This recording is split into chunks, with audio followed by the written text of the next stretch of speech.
So is there anything off topic that you have questions about that's not on the purchase agreement? Actually, it is, but it's not. I just noticed that because he was talking about the investment property, this is a new RPA for residential, up to 4 units. But is there a new contract also for the? No, this is just for single family. Okay, I love that question. Yeah, so there's an income, there's a residential income. right, but that one has It's not the same? changed. That one has not No, changed. it's changed. Oh, It's almost exactly like this, except on the, So all the RPAs, the probate and all that, all those have changed since this one? yes. Ah, Yeah, okay. so when this is, they did these changes last year, they became effective at the end of the year and mandatory as of January 1st. So Jack Ferris does a workshop on the different RPAs, and I think there's like 6 or 7 Yeah. of them. Because there's mobile homes and the income and probates Probate. and Short if sale. it's under notice of default, it's a special. So I mean, I didn't even know there was that many, because 9 times out of 10, this is what we're using, or the income one. The Okay. only difference in the income is it has some questions about using estoppel agreements and tenant rights in there. But this is the majority of what the income purchase agreement is. So this is the basic one that we have to go through. Anything else that's off topic? Okay, so I want to get you out of here before dinner. And this is typically a 3-hour course when I go through the purchase agreement. I know we have some new people here, and we've done this a couple times before. So if there's a topic or a clause or part of this purchase agreement that you're interested in, or that you want me to make sure I don't miss, speak now, because otherwise I'm just going to hit on some high points. I'm just curious, for investors, what kind of contract would they use? They would use this? If it's a house that Yeah, they're buying, okay. yeah, if this is it. This is for Just, I know all this. single family residents. Okay, I was Right. wondering, was it a different form? Yeah, no, but I think there would probably be a box that says does not intend to occupy. yeah, there are. That's what makes it an We'll go investor through some of contract, them. yeah. Single family, but condos too. Yes. Oh, Yeah, It's that's- just And about then the you know what? property, not the this person. purchase price is outdated. Okay? Ah, 500,000? 500,000, yeah, it is. yeah, where's this? Yeah, Where I used to live? yeah, you're right. It's a little condo That's a hell of a house where I used to live. down in or up in Northern California. Yeah. Okay, so we'll get into this. Let me kind of give you an overview. As I was mentioning, they did all of these changes at the end of last year. They changed all of these purchase agreements. There was probably 25, 30 different forms that were revised as of the end of last year. So, we kind of hit the important ones that we work with. This form, just as you see it today, is copied right from our website. So we have that zip forms booklet that's on our website. Excuse me, if you go under the sign in or log in for the new people here, the password is sold, SOLD, and that's for the agent login. When you sign in, you'll see different downloads, a lot of materials from the different workshops that we use. But the important part for today is under the zip form booklets. I have a booklet that has all of the forms that are needed in a typical residential real estate transaction. So there's only like 80 some pages. When you get into other types of properties, there's more disclosures. Commercial property, there's less. But this is for the typical residential property, and this is part of that. So you can copy that. I actually have Danny set this up to where there's a separate page in that same zip forms booklet that just says the new RPA. So you can just copy this, or you can just go to it and not have to cut down the trees to look at it. So all of the forms that are in that booklet are filled out, and it's basically what I like to see when you turn in your file, and it gives you a kind of a better idea as to how the form works in practice. And we all panicked when we got this 16. 16. I don't like it yet. 16 pages and Keith, I know you've been in these meetings before, but I always got to bring up that when we started in real estate, it was one page. And I didn't bring in the copy. Damn of that lawyers. one. Exactly, Civil lawyers. especially in California. There are some other states that just have a few pages, purchase agreements, but we have, I think, more attorneys than realtors in California. So anyway, so it's evolved to 16 pages and we were all panicked because we had heard about this. This was actually delayed for about a year because of the pandemic. I wrote a CE course 2 years ago on this. Because we had a draft from the CAR attorneys. And so that's been in our CE course, this new contract now for at least a year and a half before it was released. We were all panicking that it was 16 pages. But for those that have actually used it and have written multiple offers, and there's lots of you out there, you'll find that this is really easy to use because you're just using these first 3-4 pages, 3 pages to fill in all the information. And everything else is kind of a boilerplate that just goes along with the transaction. So as you'll see when we go through this, and that's where I'm going to spend my time is on these first couple of pages so that you know what the best thing is to fill in for your clients. And then the rest of it comes right from the previous purchase agreements. I do have a highlighted RPA that's online that has got my yellow marks that you can download and view, and it has the changes from the previous RPA to this, so you can just focus on those if you're interested in that. But today I just like we'll kind of just go do an overview, and I'll hit these first 2 pages more heavily. And questions? All right. So again, there's lots of material here. So interrupt me, yell, raise your hand, stomp in the ground or something if you have questions as we go through this. Okay, so number 1 is date prepared, and you know a lot of people, agents, question that date. That date it's important and it's not important. It really doesn't have anything to do with the contingency periods or the timeframes that are in the contract. That's the date that the contract was written. And what's important about it is that whenever you do an amendment or any disclosures that attach to this, they're always going to ask you the date of the contract. And that, in this case, it's January 1st. That's the date of the contract. The clients may have not signed this until February 1st. And it doesn't matter.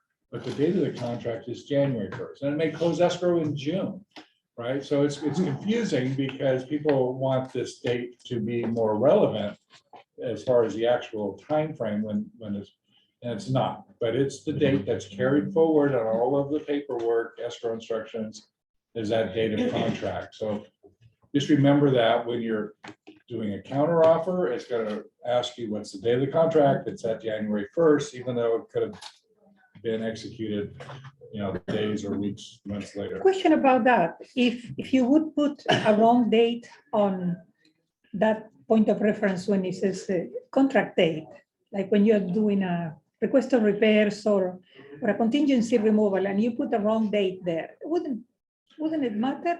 Well, yeah, everything matters because that's why we have contracts and not just shaking hands. So, I've got some real pet peeves we'll get into, but yes, it matters. And this is the whole reason that these have to be done right, because it could matter, right?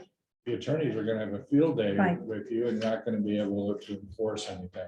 So, and that's a good question. Anytime you make a mistake anywhere, if date was wrong up there or whatever, right? There's a couple of things you can do. You can go back, and what I did for years is, this is before computers, I'm old, is I would just go back and I would just scratch it out, right? Put the correct information in there and then draw some lines where all the parties can initial that change. And that's still legitimate. So we can still do that. So if you are the listing agent and I'm sending you a counter offer or whatever form where I am putting the contract date wrong, but you don't catch it, then kind of like we all miss it, right? No, well, it should be changed. And so if you don't go back and change it on the original form, because a lot of, especially the more savvy agents now are using the DocuSign, and you know, there's a lot of times where you don't even meet your clients personally, Right. or it's just it's all done by email. So you can, then at that point, you can still make the changes and do it by DocuSign, but it's typically easier just to amend it out.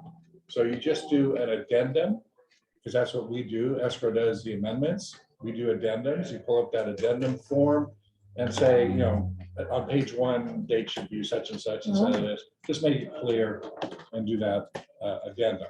Or you could ask that agent to resend it with the right date. Yeah, you just got to be careful. I mean, that's a whole nother workshop in trying to keep the other agents happy and stay on their side of the fence. Right. A couple of things, you know, every once in a while you'll get an offer, a buyer that you're working with that, you know, just wants to offer crazy prices. And like, well, I always tell the other agent, you know, hey, I've got this great buyer, you know, blah, blah, blah, but you know, the price is crazy and they only want to do this and that, and you know, blah, blah. So I try to get on his side.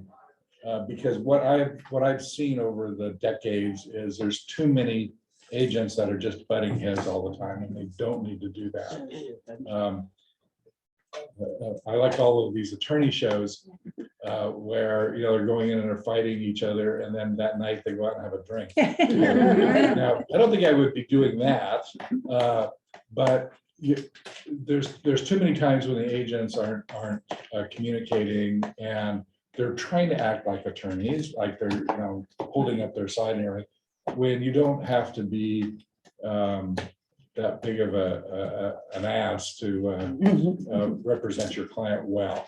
So I always try to be as friendly as possible and try to get on that other agent's side, especially if you're trying to get an offer accepted.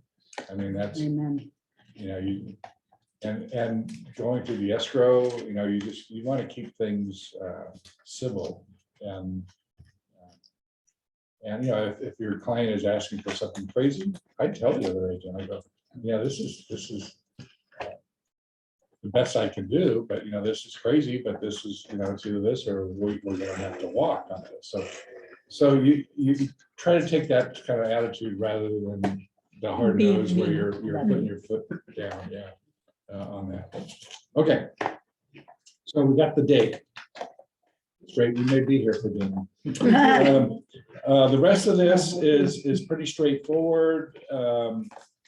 There's been just some minor changes from previous, but you're listing the other companies' names that are involved. Make sure you check the boxes. I see a lot of agents that, for whatever reason, they miss the check boxes down here. Read through this. This is the binding contract between the parties. This is what we get paid for. And so you want to make this complete, correct. Cross your T's, dot your I's.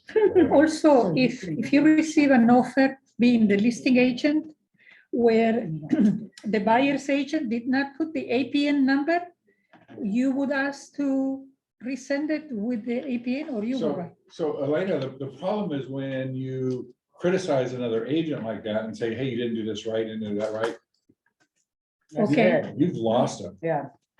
Right. So I would get the thing accepted and then make the corrections. I see. Make the corrections later. Okay. You know, don't. Years ago, I had this I had a listing. I've been on the market a couple of months, couldn't sell it, and this older agent called me and said, oh, you know, his secretary wants to buy, they really like it and all this stuff. And, you know, this is dating me, but he was telling me that, yeah, you know, I'm not really good on the computer, and he handwrites the contract. So he handwrites a contract. Well, as the listing agent, you are the one that's getting back then that 6% commission, right? You're getting paid that full commission, and then you paid the 3% to the cooperating agent, right? So I've been in courtrooms where, you know, they're going to say, you know, you got paid, you know, $100,000 for this. Well, you know, I was on a 50-50 split or whatever. I made nothing out of that, but they can make it sound like you really don't know what you're doing. Hmm, So in my case, when I'm representing the seller and I get a contract that doesn't look good, I call the agent up and say, hey, you've got the best offer here.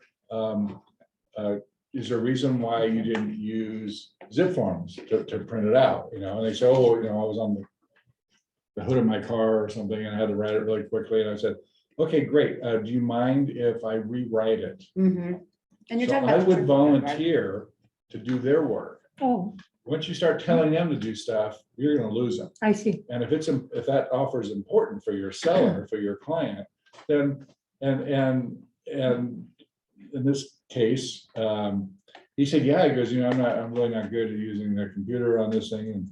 And so I go, well, let me rewrite it and I'll send it over to you. For me, and hopefully for all of you, it's like 5 minutes. Nothing, yeah, to it's do- nothing. To do the form, right? You don't want to go into escrow with something that's ambiguous, that's not clear, that's handwritten. That's what attorneys thrive on. I mean, if anybody wants to get out of the contract, they can argue that for days in court through a mediation or whatever. So I wrote it up, I sent it over to him. Back then the fax. His client sign it, I had my client sign it, and we went into escrow. And we actually negotiated verbally on the price and some of the terms, and then we wrote everything down. And it was really nice. It was done well. Good. Of course, if you rewrite the contract, you say something in that contract that voids the previous offer. No, because it died. I mean, there's no signatures. You never did anything with it. Right. The buyer just wrote a contract and It's not affected unless both of them Yeah. sign.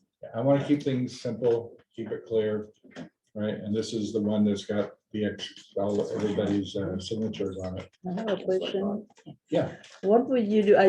Yesterday I was looking on MLS and I saw the listing that buying commission they put $1. Oh, for the cooperating commission, $1. Yes, so what? Yeah, well, unfortunately, we're seeing more of that now, or even, where they're offering $500. Yeah, or it is $1. some So great. So if you have somebody that's interested in it, or they might see it because it was on Zillow, or, because your buyer is now seeing a lot of properties before we see them, Right. right? And they happen to fall in love with one that's not being, cooperate. that's not compensating you fairly. Talk to the agent and see what's going on. I just closed one that was a condo in Cerritos, and it was 1.75. Was it 1.5 or 1.75? A condo. Yeah, it was in that 600-700 price range, and we actually had 3 properties, and I'm looking at this going, yeah, I don't want to do this I know. for 1.75. And so it was a veteran agent and a small, like a mom and pop type of company, And so I called her up and I said, hey, I've got this buyer. We're going to come in at full, actually over list price. In this case, it was like $200,000 down payment, no appraisal contingency, no loan contingency. We can remove all the conditions on the inspections within 5 days, because we just have to get, a contractor over there, and we'll close whenever your seller wants, She goes, wow, that sounds good. I go, the problem is we've got 3 properties and you're only offering, and she goes, yeah, well, we've got a couple other offers, but yours sounds good. I mean, this is a veteran agent, so it was nice to get the communication. And she goes, she's only giving me like 3.5% or something. So whatever it was, she split it in half to do it. And I said, well, if we come in over, because in essence, you've got the buyer paying that Right. commission, right? I go, do you think you can get the seller to come up? And she goes, well, yeah, I'll give it a try, And so we wrote it like 20,000 or 25,000 over list price. And I sent the modification of the commission to 2.5. Sometimes I probably should have done 3, but I'm always happy with 2.5 in my over these last 2 decades. You know, it used to be in the old days, there was 6% all the time. So they countered, they accepted the 2.5%, and they bumped up the price another $10,000. The other offer, the other properties that my client was interested in was sold, and so they were even more motivated to buy this, and they jumped on it. And it ended up being a very smooth escrow. I mean, I had really good clients. She was very impressed, you know, with how smoothly everything went. So that's how you can handle that when and if you have a buyer that really wants that property. If it comes down to they will not cooperate, right? And they have to have that property, I would refer it to them, to the listing agent, and see if you can just get a referral fee. Yeah, You but, will get more money, right? but the houses need a lot of fixings and the price is high already. Yeah, well, I mean, that's how I would handle it. But talk to the agent, you know, and hopefully, I know I say that as though every agent talks to you, and I know that they don't. A lot of agents will never even They don't call you want back, you know, especially when they have a dozen offers and stuff. But that's my only answer is you just gotta Okay. talk to them. Questions? Okay. So all the terms here are down on that bottom of the first page. When you put the price in and you put the loan amount in E1 down there, if you see the loan, on this case, it's 500 is the purchase price on 3A, and on 3E, it shows a $450,000 first. It's supposed to put the down payment under F. That's supposed to auto fill, right? Because you're telling it. I just saw one today from one of our agents that didn't have the down payment. So it would have been 500,000 and that was blank, F was blank, and it had a loan of 90%, or I think it was FHA loan. There should have been something there. So you want to make sure that the computer does fill it in correctly.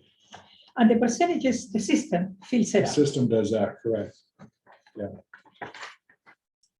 I talked about the deposit here under D. On this case, we have a $10,000 deposit. Whenever you've got a small property that's, I would say 500,000 or less, I'm okay with a $10,000 deposit. In fact, that's kind of a magic number, because if there's ever a dispute, you can get that resolved in the small claims court. And we've actually had that TRG where there was a dispute. They have to have a hearing or a court date for small claims within 30 days of filing the paperwork. And the court will say, okay, escrow, you release those funds, or you do this and do that. And you get a court order done within a couple of months. If you're going to a court on a regular, or go through an arbitration, we're talking months, if not years, to get anything resolved.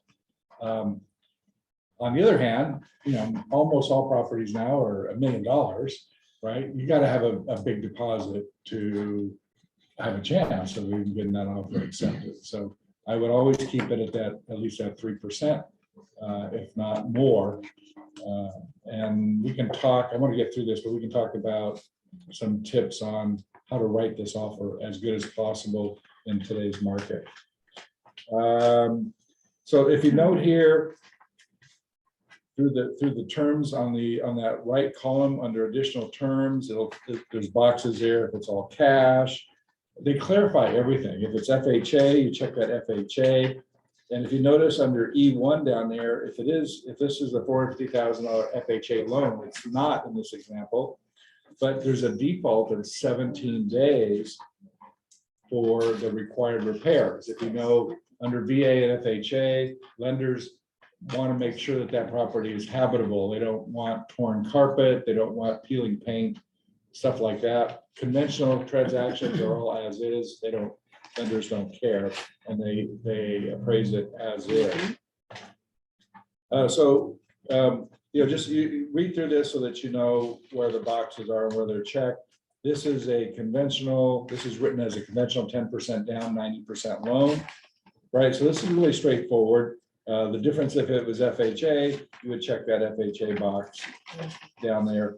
And you would want to limit those 17 days. I hate, in the old contract, it had 21 days for loan.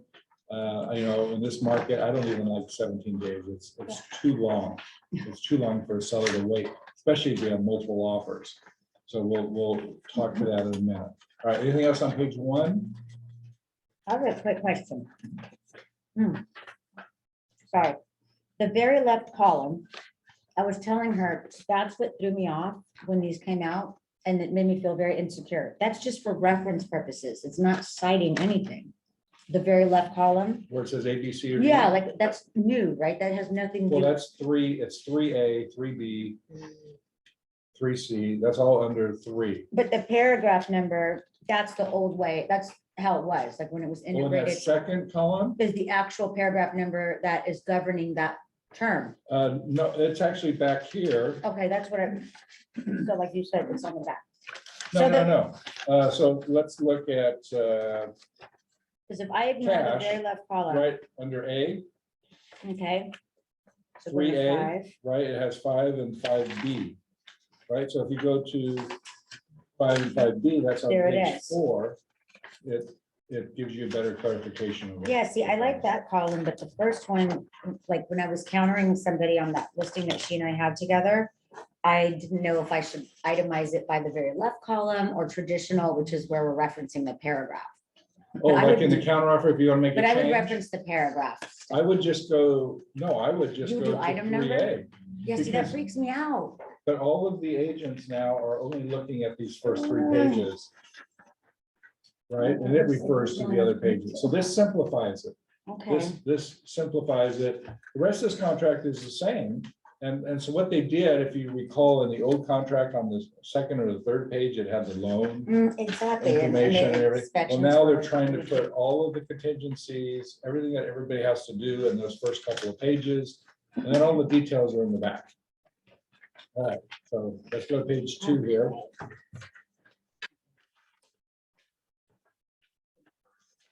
I'm very top under G, so this would be 3G1, right? Would be that first one. I put in there $5,000. This, I know a lot of times when you're working with first-time buyers, you need to have credits or something for closing costs. So this is where you would put it in that credit. So don't do this just because it's written in my contract.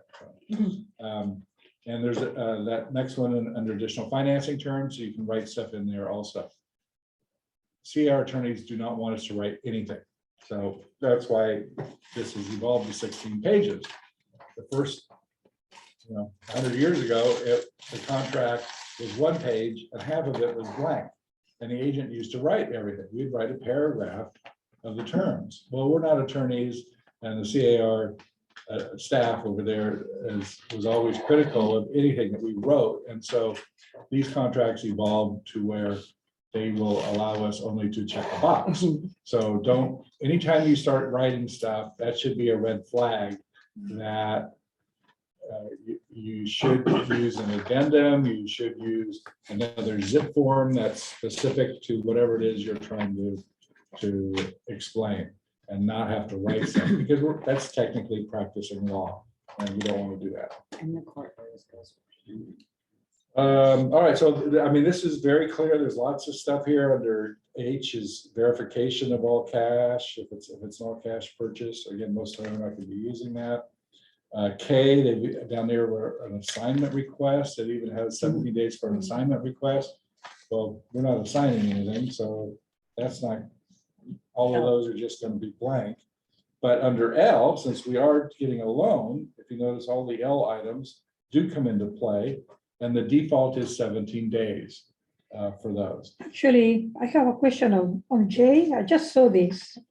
The final verification of condition, which we call the walkthrough. Yes, So per contract should be 5 days. that's what it states. Yeah, we wanted it to do a walkthrough yesterday or Monday. And the agent said, oh, I don't have the key. I just wanted it to kill the guy. That's better than. We still haven't done it. He told me today hopefully is the funding. He said, I got the key. But then that was irresponsible of the listing agent, not to have it. Yeah, I agree, but the reality is, whether it was the agent or the seller not allowing you in, the only recourse that buyer has is to cancel.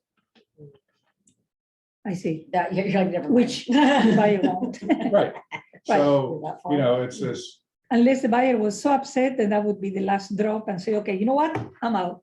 Oh, there's some, like, my dad would do that. He'd be like, fine, I'm out. yeah, You know, yeah, or, you know, or you could send over a cancellation, you know, just to be The mean one. yeah. could you do a notice to perform on that? Like, make it available for walkthrough, if it's right for walkthrough. If they're trying to do it too early, then I Well, can no, it actually understand. states in here that it has to be available, you have to leave utilities and power on Right, during the whole escrow period, which Right. I never used to. And, you know, years ago, I would just do it till they did their walkthrough in terms on vacant properties.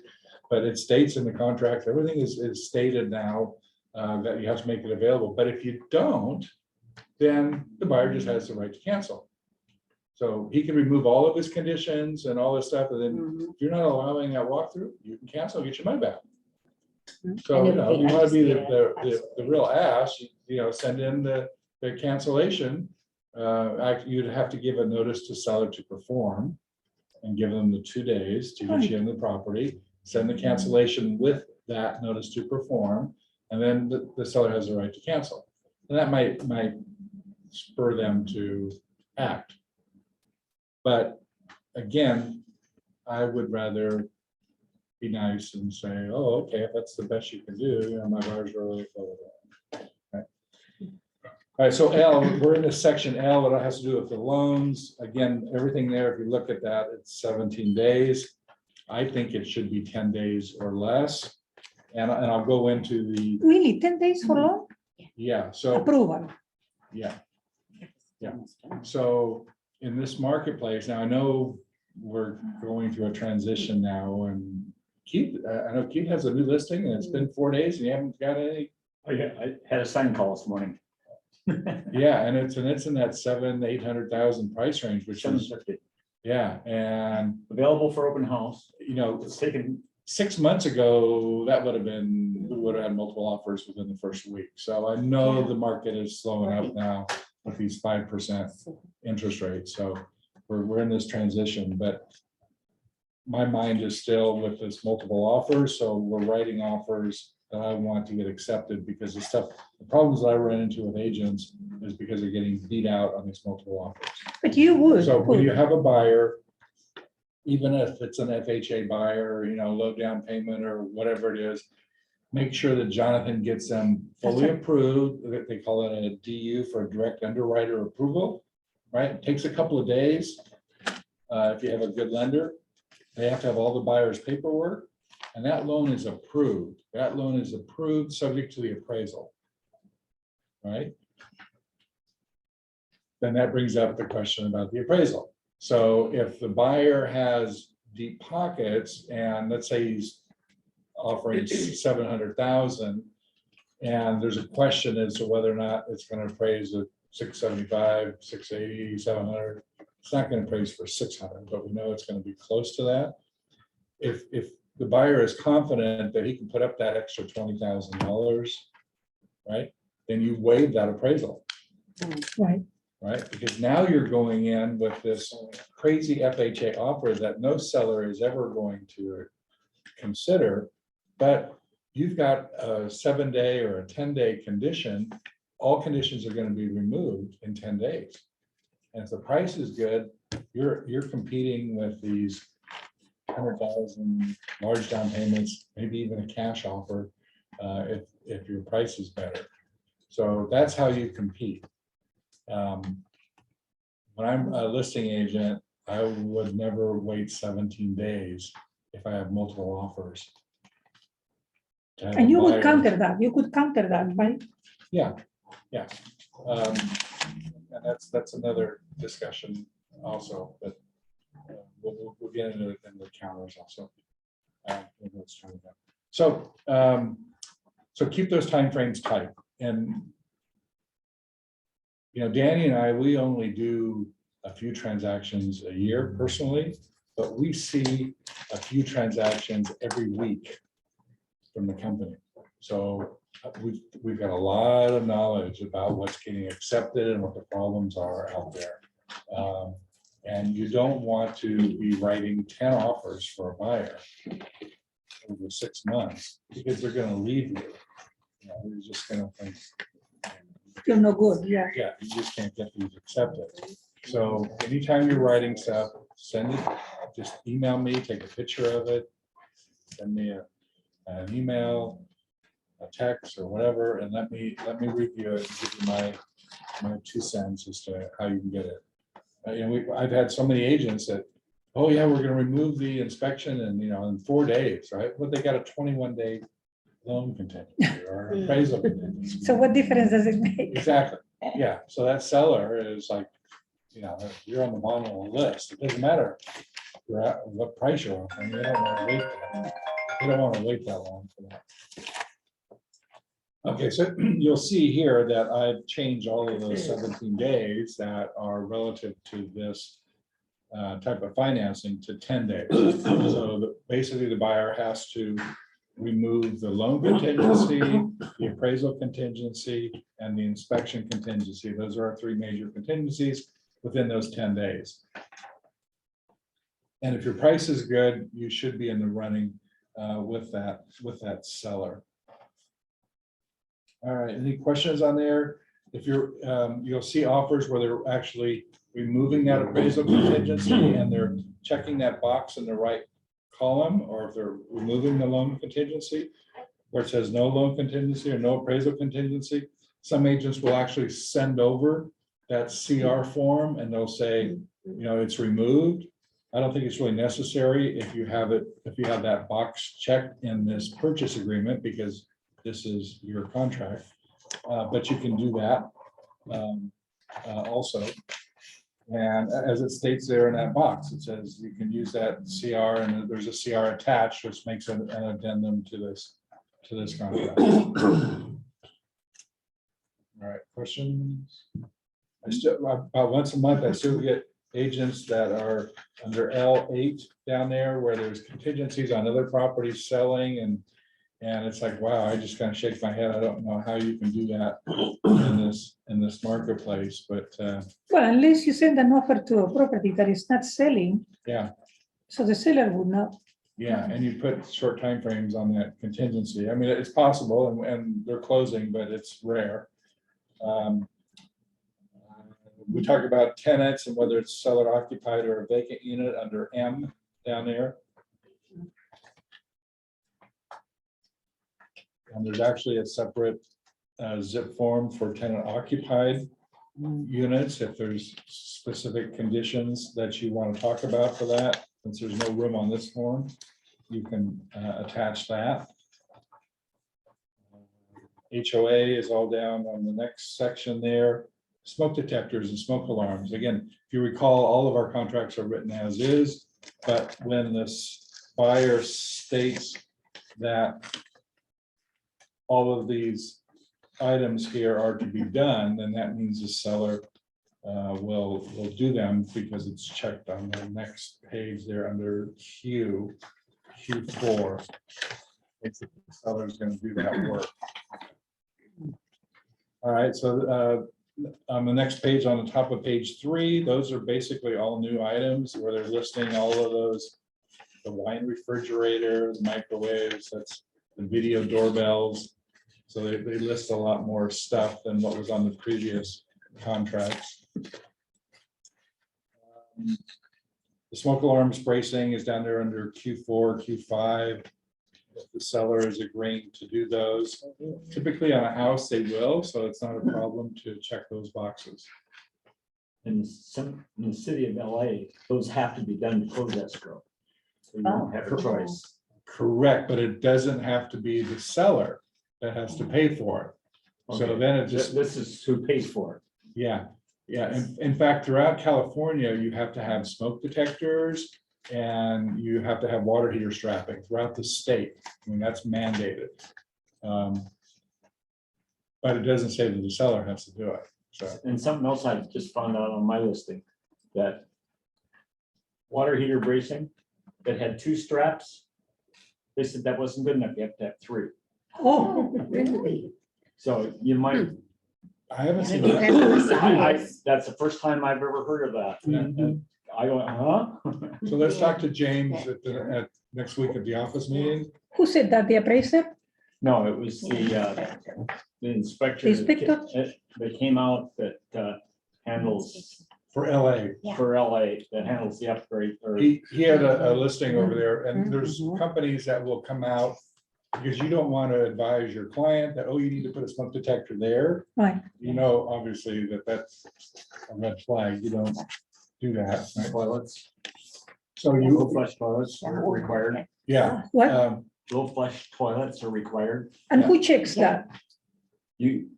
Well, hire it's- I mean, somebody to you, come out you and do, but The if, seller signs a form Right. stating that it's all. They are. that They are in compliance. You, as their professional, right, you need to call in somebody like Keith did that will verify those things. I'm really, if it's my listing, if it's my listing. Cash that off.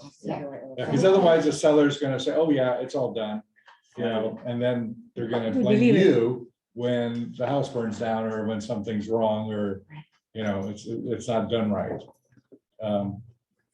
Typically, I haven't had problems or I haven't seen problems like on low flush toilets. Because when something like that, when there's an omission that's found months later or a year later, it says, oh, you know, we bought this house and we thought it all had, you know, paperwork was all signed that it was in compliance and we don't have low flush toilets, right? They're not gonna sue you for $100,000. They're gonna want the low flush toilets. And so that's a few $100s. So that's Right. usually stuff that sellers, so we're not concerned about those items because that can usually be fixed without Right, attorneys getting involved. Once you get attorneys involved, then you're talking tens of thousands of Exactly. dollars and not getting anything done, you know? So make sure that like Keith did, hire one of these companies and we can give you some referrals on where they will go out and they'll inspect, tell you where the smoke detectors need to go, the strapping, the gas meter, earthquake shut off valve thing. They also have a lights and locks, like windows. Yeah. Have to have a film. Sliding doors have to either have the safety glass or a film installed on it so that when you walk through it, it doesn't shatter. Lights can't be shining in other people's windows and locks. There's a whole bunch of stuff that's beyond our scope of knowledge or should be. I didn't beyond know our scope. that. Yeah, Question. this is for but- LA. This is for Yeah. LA. But the inspectors that you get, who pays for it? I mean, when they come out, who, is it the buyer that pays for it or, Well, I don't have a buyer yet, so the seller paid for it. okay, And they gave an itemized list of things that need to be done with the oh, cost. okay, prior to. And then- the buyers, Okay, Then we hire them to come out and do it. And okay. from what I understand, they bill escrow. But I've got to do some research on Yeah, that. and typically sellers will pay for stuff like that.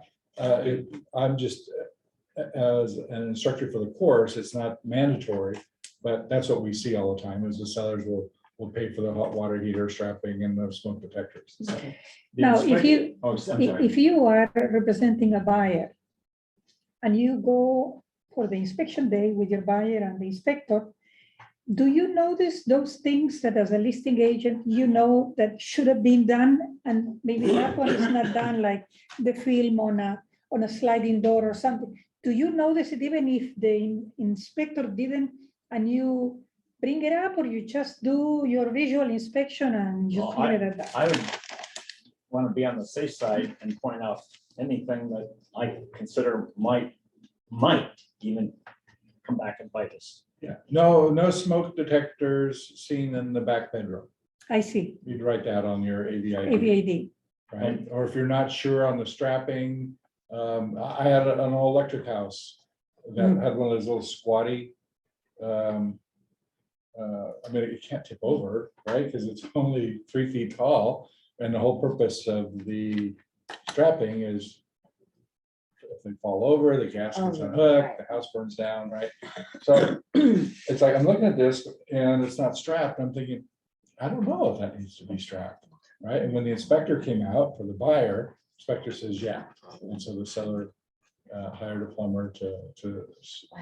extract that. The inspector that came out for the city compliance, it cost $149. The seller paid for that.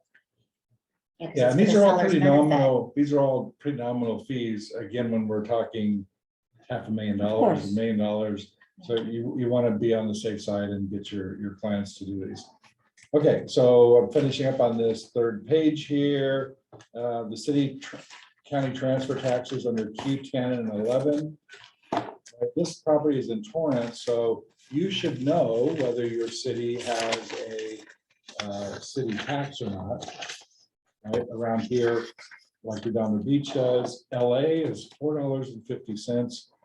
Keith, and yours, it's $4.50 per thousand, and I think Redondo is $2.50 or per thousand that is paid, plus the $1.10. In Torrance, it's just the $1.10 per thousand, and in cities that do not have that sale tax on it. So for Los Angeles, and that incorporates the whole strip area, well, that's a lot of money. We're talking $1 million. I mean, that's Yeah. 6,000-7,000 with the 1.1 on top of that. So you want to make sure that it's either being split or that the seller is getting a price that he feels comfortable paying that, because this contract states who's paying what. So it is important that when you get an offer on a property where you know that the city transfers tax is going to be huge. Because I personally never calculate that. Well, I am not that much of a listing agent anyway, but if my client seller doesn't know that because Right. had the house for But 30 that years, should be part of your presentation on your Right. listing. You should give an estimated close sheet. Escrow can do that for you, right, right? And escrow will know what cities have that.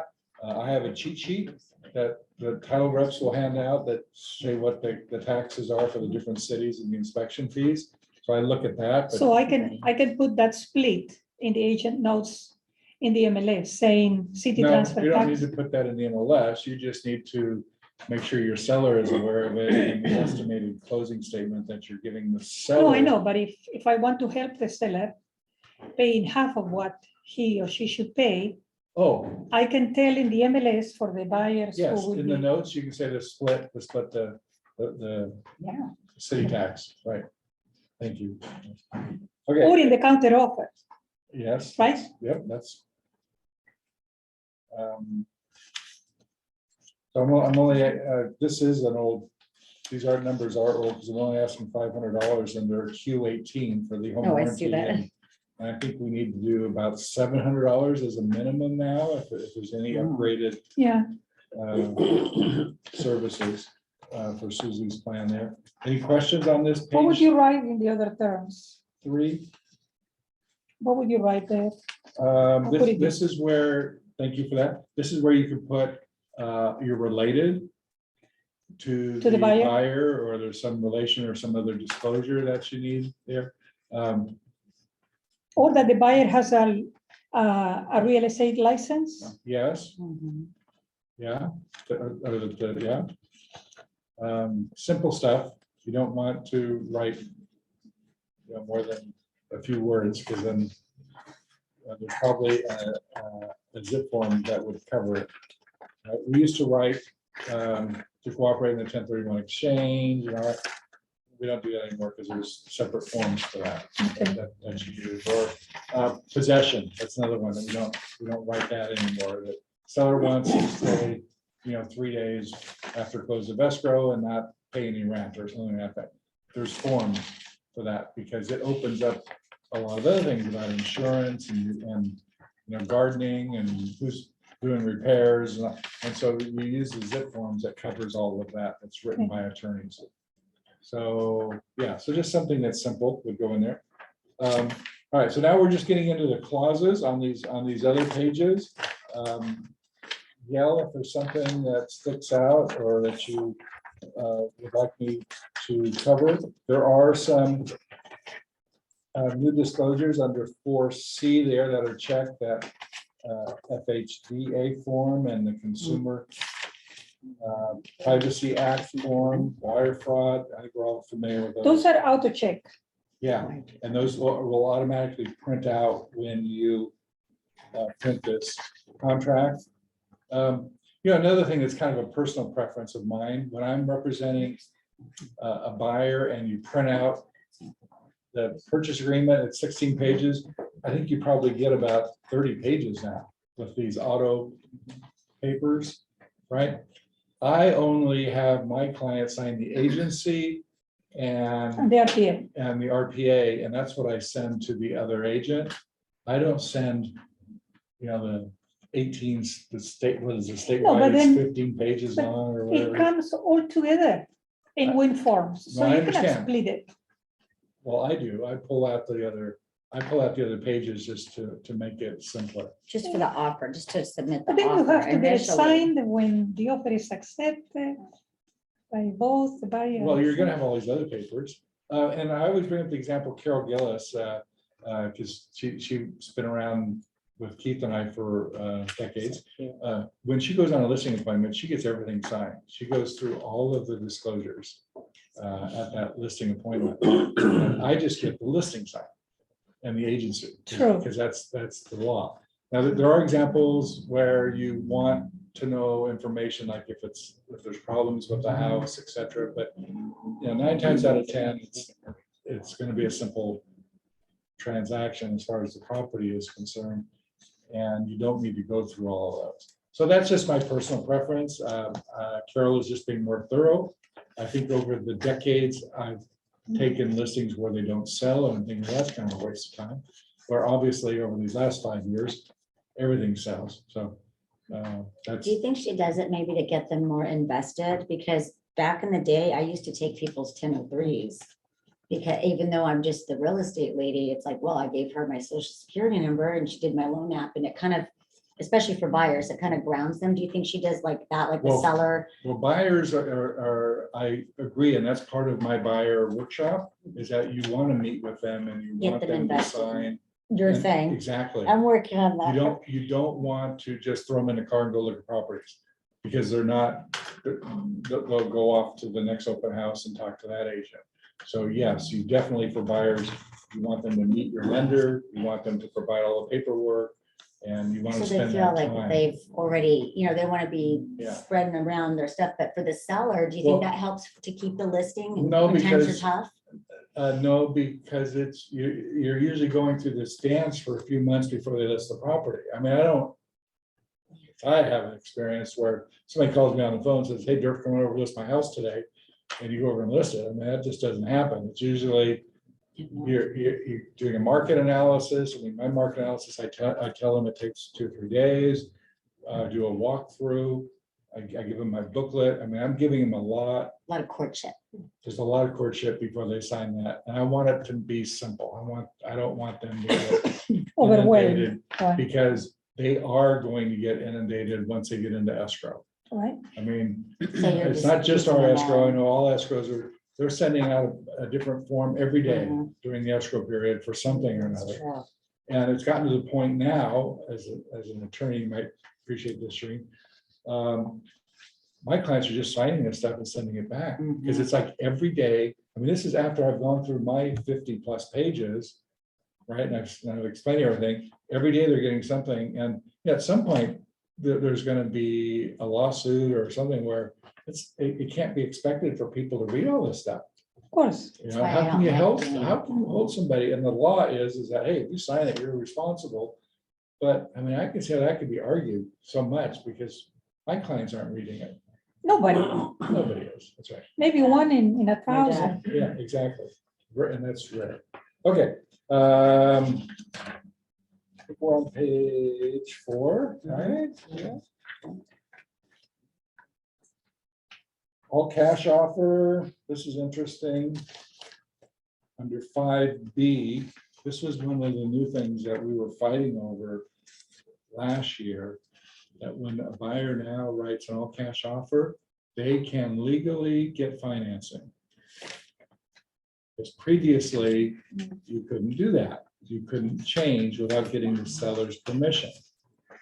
right? Because if you, let's say it's $1 million and you got this all cash $1 million offer that the seller accepted.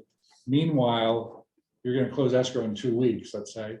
Another offer comes in at 1.1, right? That seller is looking for any reason to get out of that offer, and sellers can't back out of offers typically. So when the buyer comes back and says, oh, I want to get this swing loan and we have to amend escrow that it's not all cash. We're still closing in the 15 days. Everything is, the terms are all the same, except instead of cash, it's going to be funded by XYZ bank, right? Well, I've had cases where the seller's going to say, no, I can't agree to that, And now in this, it states right here, that it's not contingent on the buyer with the loan, but the buyer can get the loan. I don't know if it says that on this.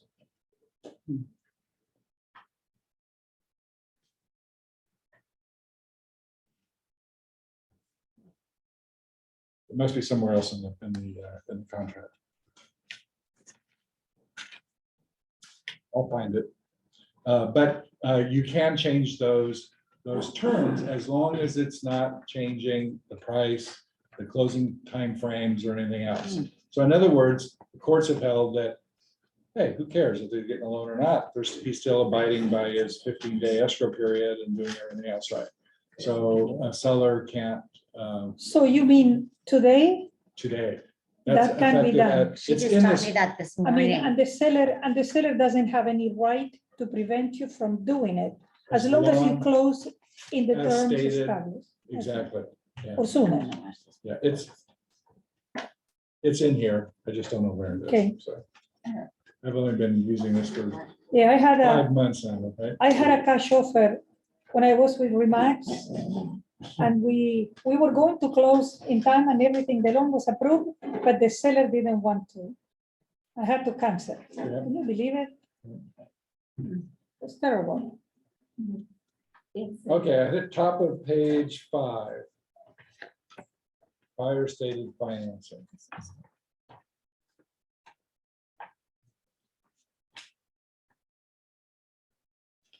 In the middle of that paragraph, it says, if the buyer elects to pursue alternate forms of financing, the seller has no obligation to cooperate,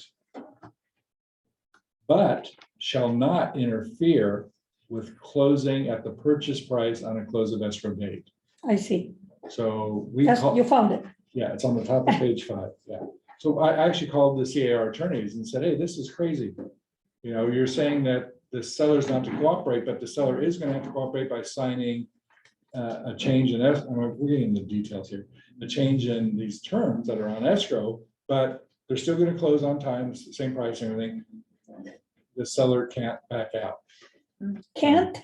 Cannot, because it states right here that the seller shall not interfere with closing at the purchase price on the close of escrow date, even if it's based on alternate financing. I see. So to me, they're contradicting itself by saying seller doesn't have to cooperate, but the seller does have to cooperate in closing as agreed. Now, let's assume that then, okay, the seller cannot argue, right? And then the close of escrow is supposed to be the 20th. Now, 1 day sooner or 2 days before the 20th, the lender says, okay, we need an extra day. We're going to request an extension for the close of escrow to be the 21st or the 22nd. What, the seller can say, no, I'm sorry, or what? Yeah, so what happens then? What happens when a party doesn't follow the directions and doesn't do it? You don't meet the deadline. What happens when you don't meet the deadline? Well, you can lose your You give your a deposit. notice. No, you have to give a notice to perform, I see. whether it's the buyer or the seller. Oh, That's 2 that is 48 days, days, right? 48 hours, right? right? That's 2 So days. hopefully, Yeah. if the lender is And true. then after the 2 days, that party has the right to cancel. So in your instance, if they just want a day or two, they're gonna get it, I see. right? But if it's a week, bad luck. Yeah, so I had one of the mediations that I was involved in, and by the way, TRG, we've been very fortunate that it's typically only one a year or less than one a year that we actually get in trouble with, where there's a mediation. I've never had to go to an arbitration in my Nice. years of management here, which is great. So our attorney fees have been really low. We've been very fortunate compared to some of these other brokerages. But we had a case maybe 5 years ago that I went to Stephen Spear. And it was the buyer was doing all of these reports. It was a typical tract house. He wanted a soil report, he wanted a chimney report, and it was, he wanted 2 extra months. It was supposed to be a 30-day escrow. He wanted 2 extra months. Right? And it's like, well, no, we don't want that. But they wouldn't sign cancellation, even though we threatened to cancel and everything. So we go to Spear, and in his infinite wisdom, it's like, well, what does this seller want to do? And it was like a trust sale and everything. We can force the issue, we can draw out a lawsuit. It takes like 3 to 5 years to go through a lawsuit, right? Or we can wait the 2 months. Good. So you wait the 2 months. I mean, if that's what it is, and every time I have something with Spear, I learn, because obviously This is the big picture. yeah, that's the big picture, because you don't want to start getting into this mess that's going to last years and years and cost literally hundreds of thousands of dollars. To think when you get into an escrow, because we're always arguing a day or two. They're going to delay it 3 days. Oh my God, I can't take that. They've got movers and all this stuff. Oh my God. And in this one, it was 2 months. They wanted an extension. And it's like, well, there's no way we're yes, you're going to do it, because the only other option you have is a lawsuit. Because the seller can't get out if the buyers don't want to cancel. All right. Sure. Is that even if the guidelines is to have inspections completed by 10 days? If that's in the contract and the Yeah, buyer's agent agrees on that. yeah, but in this case, I mean, this is very rare. I mean, this is the only time it's come up in my career, right? Because normally you'll send a notice to perform and you make all these threats. Yeah. We have attorney letters. CR has all these letters you can send that they can risk $1,000 fee, all this stuff, and they always back out and they'll sign cancellation, right? Well, this guy didn't, Oh, right? And so then it comes down to where we actually see an attorney, right? And the attorney advises us, well, these are your options. Hundreds of thousands of dollars, or you wait the 2 months. Yeah. Well, you're Or- gonna wait the 2 months. Or if you go out to arbitration or whatever, he cannot sell the property anyway, and he's gonna have to go through the trouble of Well, going. first there's mediation, then there's Right, but arbitration. what I mean, We're talking, and then years if they argue on the. All right, so it looks like we're getting ready to get out of here. Yeah, Anything else on these forums here? I'm Thank you for available. this. There's a lot here. Anything that you ever see. When you're in this business, make sure you know the purchase agreement. Read through it, because normally you don't when you're filling it out, but read through it. See me if you have specific questions on it, and then you'll have that knowledge hopefully will stay with you in your further transactions. thank you. Thank you, guys. Thank you for Have a good day. everything, always. That's good. Thank you.